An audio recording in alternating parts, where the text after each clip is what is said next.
Hi everyone, and welcome back to the Stitch Sessions, and welcome back to November's installment of our Year of the Bride crochet series. For the month of November, we're going to work on this really adorable, beautiful bridal scarflet. Now, this is actually much easier than it looks. It's a great add-on to any bridal accessory or any winter accessory, really.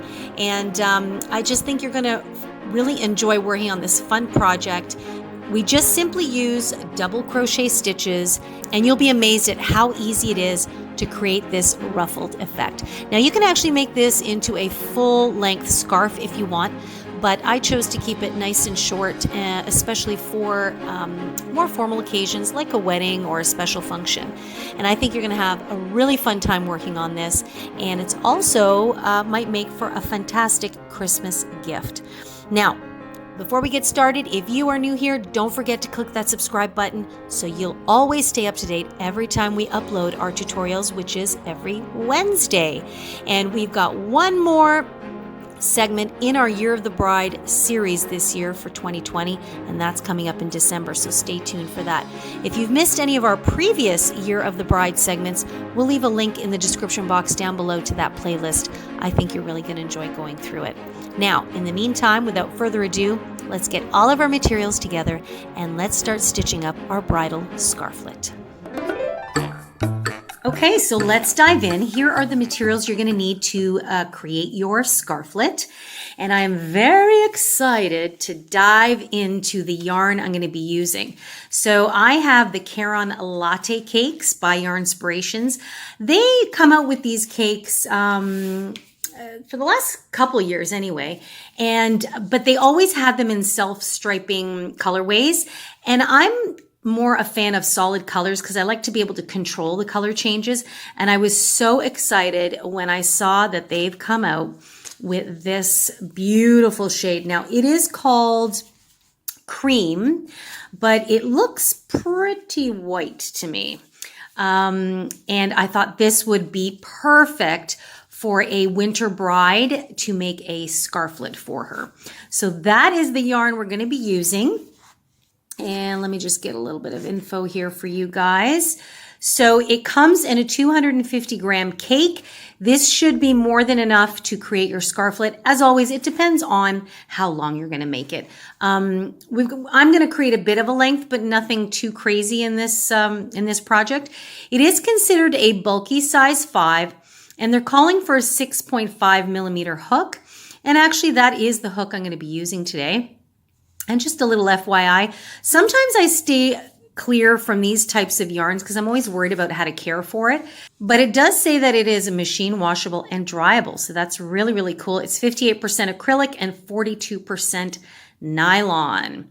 And I'm super excited to dive into this. So like I said, for the hook we're going to be using is a 6.5 millimeter, also known as a K or a 10.5. As always, make sure that you have a handy pair of scissors on hand, as well as a darning needle later on for sewing in any ends. So let's get started. Oh, and one other thing you're going to probably need is a piece of ribbon to feed through your scarflet. Now, you may want to choose to fasten it with a button, maybe something a little bit more elegant looking, a little bit more glam. I like using the ribbon because, of course, you know how much I love the vintage style. So for me, this gives me a much more the vintage vibe. So a piece of ribbon will come in handy. Okay, so we're going to begin with a slip knot. And you can do this in whichever way you're comfortable with. Okay, and we're going to create what I call a chain loop. Okay, so we're going to chain 3 first. 1, 2, and 3. And I just want to preface, if you're a bit of a super newer beginner crocheter, having fuzzy yarn like this might not always be the best idea if you're still unsure how to find your stitches. If this is the case, I would recommend you just getting a regular acrylic yarn in white if you're doing this for a bride indeed, just so you can see your stitches a little bit easier. Okay, so that's just my recommendation there.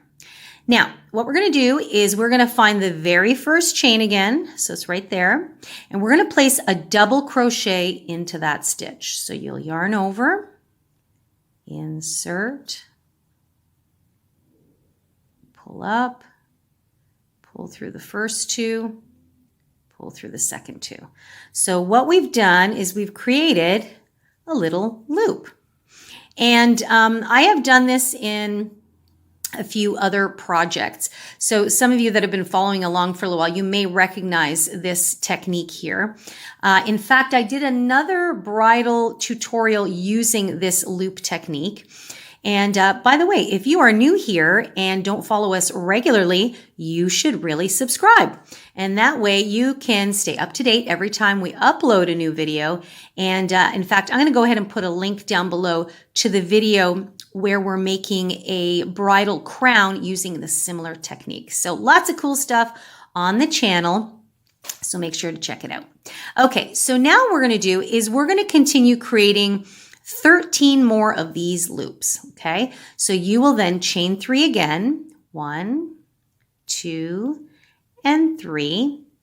Turn your work, and then you're going to go into the loop space and you will do a double crochet. So you'll yarn over, insert. Okay, so now we have 2 loops, and we continue. We always chain 3, 1, 2, and 3.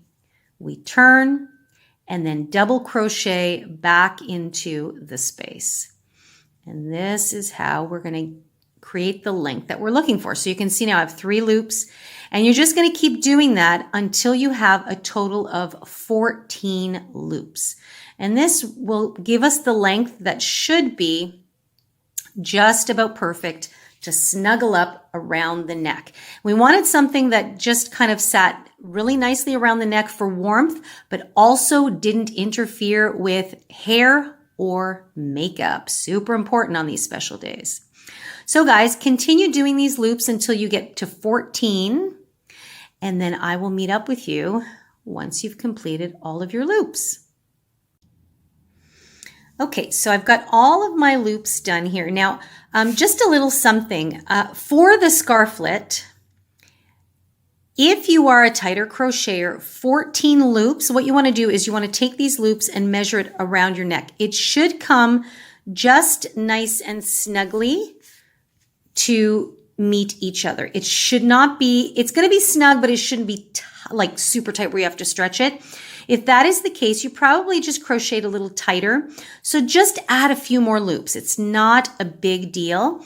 I'm just giving the 14 loops as a guide. And as you can see too, this has a bit of stretch to it.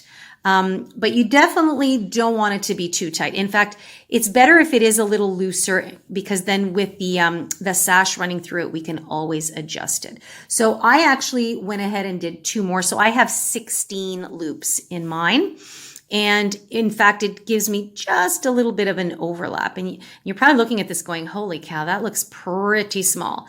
But I promise you, as we work it up, it will increase in width. So moving on, we are now going to be working in rounds. So we're now going to work this scarf around and back, kind of like in an oval round, okay? So as opposed to working in rows where we're going to go back and forth, we are going to work in rounds. So here's what's going to happen at this end here. We are going to chain 3, 1, 2, 3. And then what we're going to do is we're going to proceed to double crochet 4 more times into this loop here. Okay, so we'll insert our hook, and you're just going to resolve a double crochet as usual. And if you're still a little unfamiliar with your double crochet stitches, I do have a tutorial that can take you step by step, a little slower on the double crochets, and I'll make sure to put a link for that in the description box down below. Okay, so I've got 1 more here. Okay, so we've got, technically we have a total of 5 double crochets here. And I know the white isn't always the greatest, but so remember that first chain 3 we did, we are going to count it as a stitch. So we have our chain 3 and then 4 more double crochet stitches, which give us a total of 5. This will create a larger shell or a fan type of effect, okay? And so that is what we're going to do into each and every single loop. So now we're going to go into the next loop and we're just going to place 5 double crochets into that loop. So pretty straightforward. Each loop is going to get 5 double crochets and you're going to do that all the way to the end. And then we're going to do something a little different once you get to the very last loop. Okay, so I think I've just done 5 there. 1, 2, 3, 4, 5. So there you have it. So that's what you want to do into every loop. And you can see it looks like it's starting to bunch and buckle. That's exactly what we want. Okay, so off you go. 5 double crochets into each loop. I'll meet you at the end.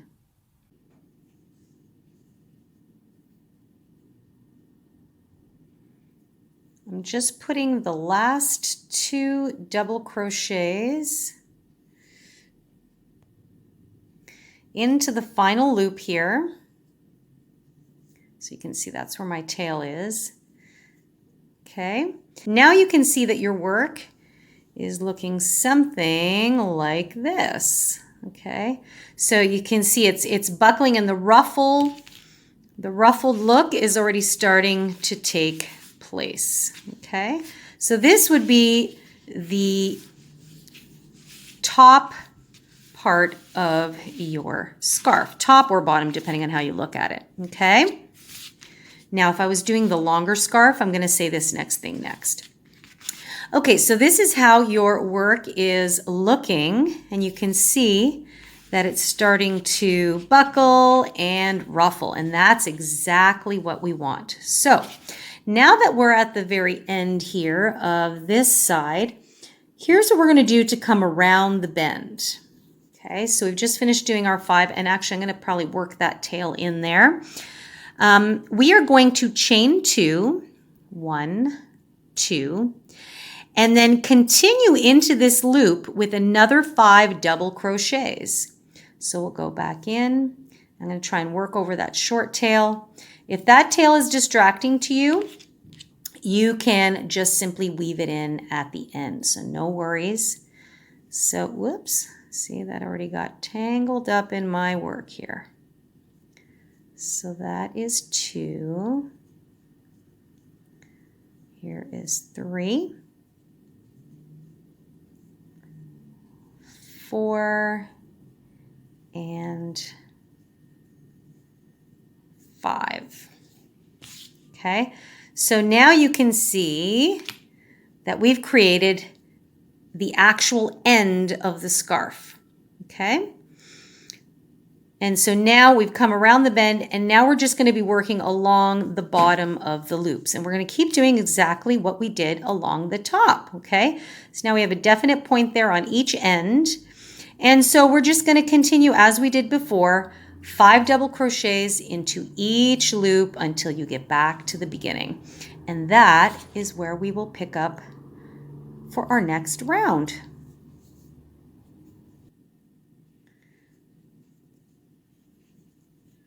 And I'm working into my very last loop here. And it's very exciting because this is where you can actually see the scarf is taking shape. Okay, 1, 2, 3, 4, 5. Perfect. So now your work looks something like this. So you can see now how those loop chains or the chain loops, they have now become the spine of our work. So that's definitely kind of the back side there. And this is the front side. It doesn't really matter, but you can see where it's starting to buckle and curl. And that is exactly the effect we're going for. So to finish off round 1, we're going to do we're going to create the same effect we created on the other end. So we're simply going to chain 2, And we are going to find the top of that very first chain 3 we did, which is right here. And it's going to be a little funky to see on camera because of all the little fuzziness here. And you're just going to slip stitch to join. Okay, and so now you've got a point on that end as well. And you've just completed round 1, okay? So let's talk about round 2. We are not going to be turning our work back and forth, so because we're working in the round, so you just want to make sure that you keep your work facing up. So for round 2, super easy. You're going to begin by chaining 3. Okay, and that will count as a double crochet right on top of this one. And now we're actually going to work into the stitches. Okay, so again, with the fuzziness, it might be funny to see or to be able to find. What you're going to do is back into the same stitch where we just did a chain 3, we are going to place a double crochet. So right back into that same area. So what we've just done is an increase. So that means we've increased the number of stitches. And by the way,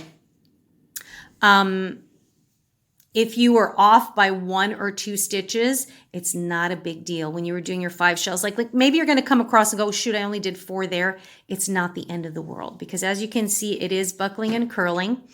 And as we proceed onto round 2 and subsequent rounds, you're going to see that it doesn't matter too much as long as you kind of adhere to the formula. So in round 2, what we're going to do is into every single stitch, we are going to place 2 double crochets. So we're going to increase every stitch. So we're basically going to double the number of stitches, okay? So we chained 3, we did a double crochet back into the same spot. Now we're going to go into the very next stitch and we're going to place 2 double crochets, okay? So we've got 1 and then we're going to place 2. Easy peasy, okay? And that's all you're going to do. 2 stitches into each stitch. So a lot of 2s. So for round 2, you're going to place 2 stitches into each, okay? And if you are using this Latte Cakes yarn, just be patient with yourself. Just kind of feel your way through the yarn. It is very smooth to work with, I will say. The only thing is you have to be careful. If you make a mistake and you start pulling too hard, it will, it does start to, there's friction there and it will kind of tangle and get knotted. So just be careful with that. Okay, so that's it. You're off to the races.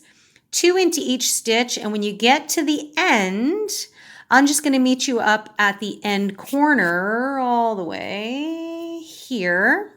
Okay, and when we get to this end corner, I'm just going to kind of go over what we're going to do every time you come into your pointed corner there. Okay, so I've just done my last set of increases into the last stitch. Now every time you come to that end corner space, this is what we're going to do. We're going to place a 1 double crochet into that space. You'll chain 2 and double crochet again. Okay, so that just continues the shape of our corner, I call it. And then you just continue on down the other side. 2 double crochets into each stitch. So at this point, this is going to be the repeat for every subsequent round that we do. So you're always going to continue increasing into every single stitch. And the fact that it causes it to ripple and buckle, that's exactly what we want, which gives us that ruffly look. So you have something that looks like that, okay? So go ahead and finish round 2. And I'll just meet back up with you at the end just to finish off that round. And I'll meet up with you then.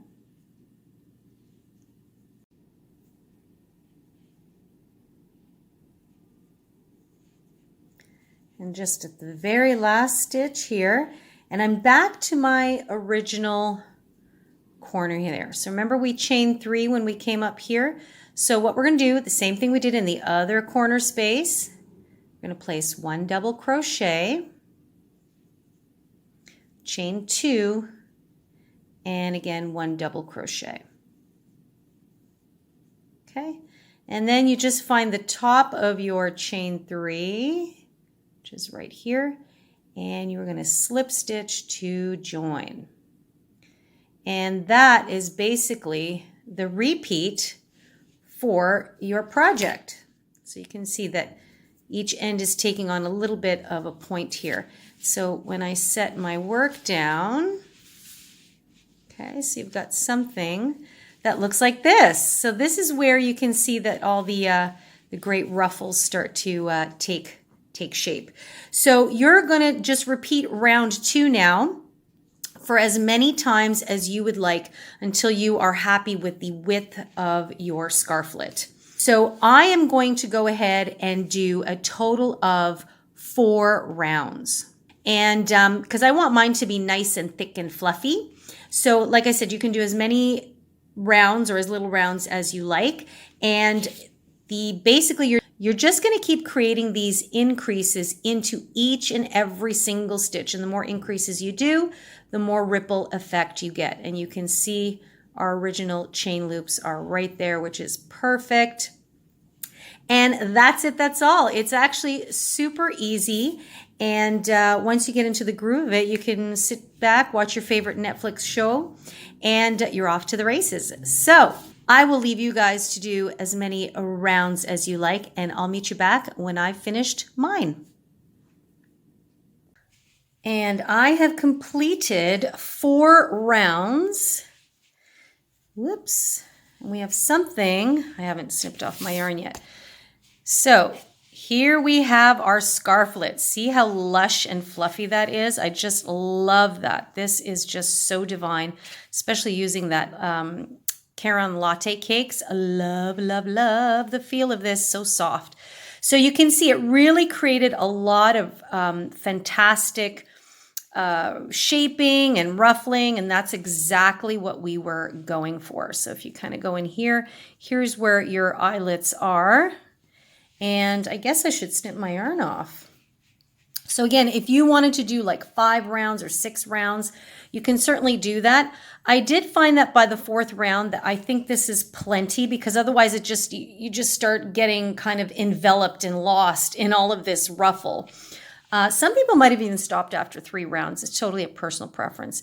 But I have 1, 2, 3, and 4, and I'm pretty happy with that. So I feel like a winter bride would just be, you know, snuggled ever so nicely without all that extra bulk down the front of either her jacket, or most likely it might be a cape or some kind of a wrap or something like that. Because again, you know, brides, we want to make sure that we're not putting on anything that's going to crush or smush any embellishment or anything like that. So that's why I felt that the idea of a scarflet was just perfect, because it just kind of, you know, keeps your neck warm without kind of disturbing anything else. So I've slip stitched to join at the end of my 4th round, and I just need to snip off my yarn here. And then we're just going to fasten. And actually this has given me an idea for another project coming up, so stay tuned. You will see more of this latte cake yarn coming up very shortly. Okay, so you're going to weave in this end. So let me go ahead and do that, and just so I can get out of the way, and I'll come back and just put the final finishing touch to our scarflet. Okay, so we are ready for the final touch. Now, this is where we're going to insert our ribbon here. Now, I did make a little bit of a boo-boo, and I didn't, this is actually left over from one of our other bridal projects, and I really thought that I would have, I mean, it's enough. So this measures, if I measure it,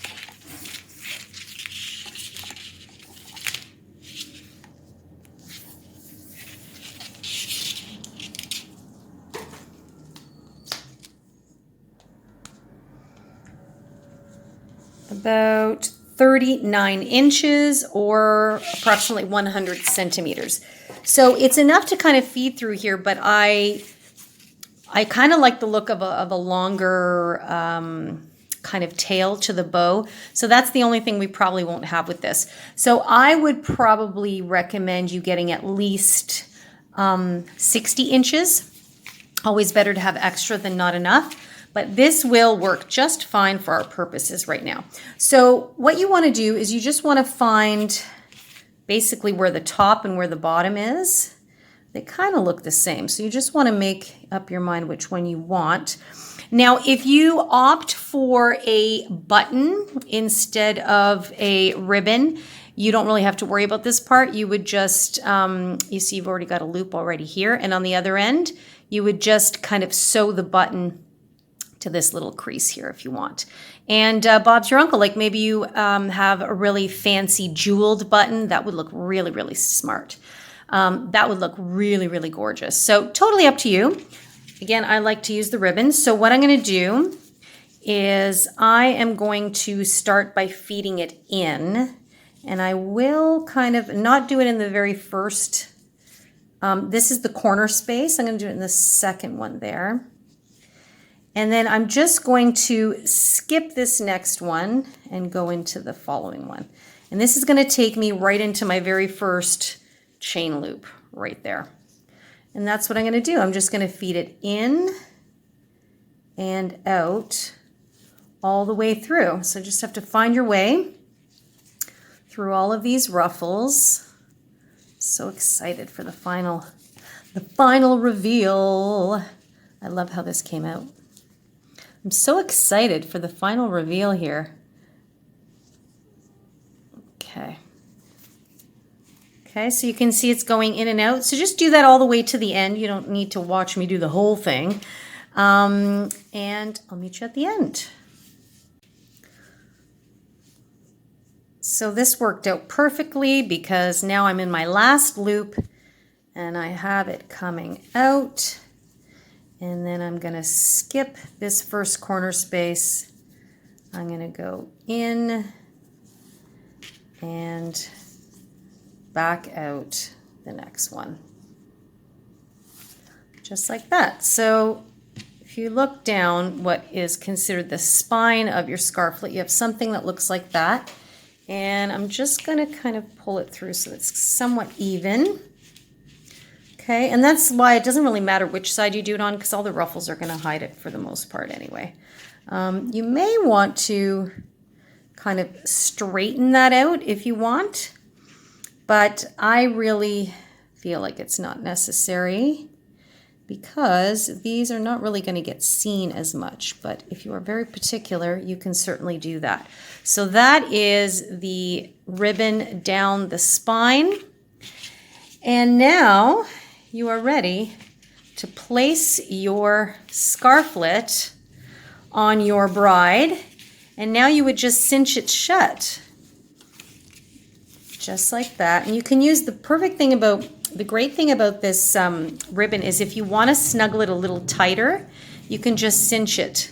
So, you know, if the bride has a higher updo and maybe not too much of a veil situation, she has a lot more neck exposed. She might want it a little bit closer in to her neck.